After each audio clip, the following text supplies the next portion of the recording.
Hi, thanks for visiting the BigWheelProvisions.com blog. I'm Tony, and today we're going to talk about how to sharpen and hone your knife. Sharpening and honing are kind of two different things, but I'm going to show you a trick to make it a lot easier. If we look at the edge of your knife microscopically, it might look something like this. See how it comes to a point there down at the bottom? That's a very good thing. Through normal everyday use, that edge, although still pointed, gets curled under the knife.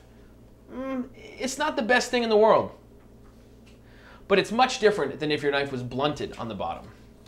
That would look something like this, and that would require a stone and a couple of hours worth of work. Not good. So how do we keep it from getting to that point? Well, we hone the knife, and we hone it often. In order to hone the knife, we use what we call a steel. Now this is a pretty generic steel right here. This is made of just simple stainless steel. It's been lightly magnetized so that as we hone the knife, any metal shavings that come off of it actually stick to it instead of on the knife. Gross. Pretty basic, inexpensive, and you can find them pretty much everywhere. And there are different quality grades, but pick one up. It works. Better than nothing. On the other end of the scale, we have the diamond steel. Very expensive. Between $40 and $80 I've seen these go for. Now, the important thing to note about diamond steels is that not only do they hone your knife, but because of the diamond chips that are on the steel, they will actually put a polishing, sharpening on your knife as well, which means that it's much less frequent to be put on a stone. Good, but expensive. Not really what you're going for, I'm sure. My choice is a ceramic steel.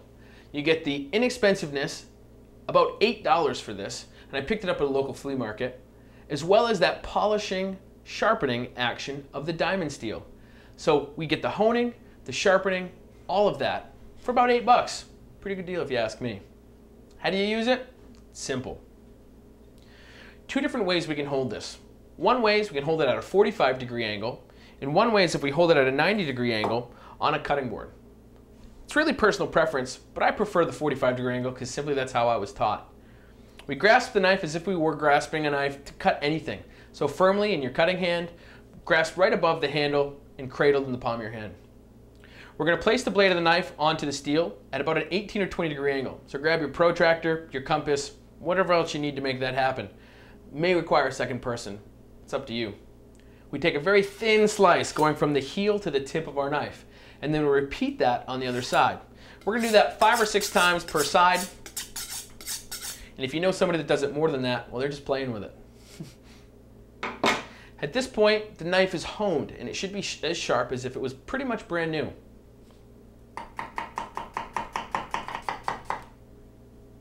Perfect. If you're going to do the 90-degree method, we stand it upright, and it's the same idea. This may be better for beginners because you can see the angle that you have on the knife.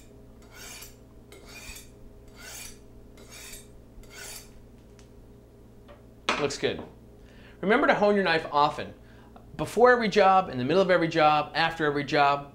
It doesn't hurt. I mean, it's not going to ruin the steel or ruin the knife. So do it all the time while you're cooking. It's going to make slicing easier, more fun, and hey, that's why we're here, right?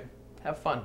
Thanks for visiting the blog, and we hope to see you soon at an event, at a farmer's market, somewhere that we can catch you doing what's right, eating great food produced locally by artisans. Thanks a lot.